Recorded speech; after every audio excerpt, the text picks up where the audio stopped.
நம்ம கிளையண்ட் இந்த லோடர் வண்டிக்கு வெறும் சேம் பிளாஸ்டிங் மட்டும் பண்ணித்தாங்கன்னு சொல்லியிருந்தாங்க. சர்வீஸ்க்காக வரும்போது இந்த வண்டியோட ஆரம்ப நிலை எப்படி இருக்குன்னு பாருங்க.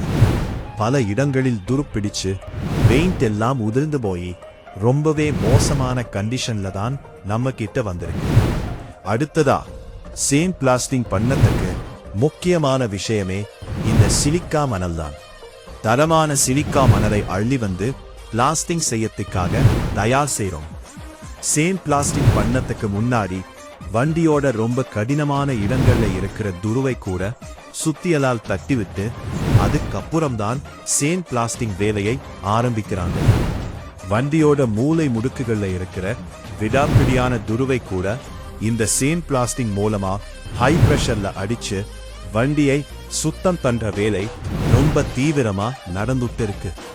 இறுதியா இதோ அவங்க கேட்டபடியே வண்டியோட அடியிலையும் சுத்தியலால் தட்டப்பட்ட அந்த மிக கடினமான இடங்கள் எல்லாமே இப்போ பக்காவா சேம் பிளாஸ்டிங் செய்யப்பட்டு துருவே இல்லாத அளவுக்கு முற்றிலும் புதுப்பொலிவோட பினிஷிங் ஆகியிருக்கு.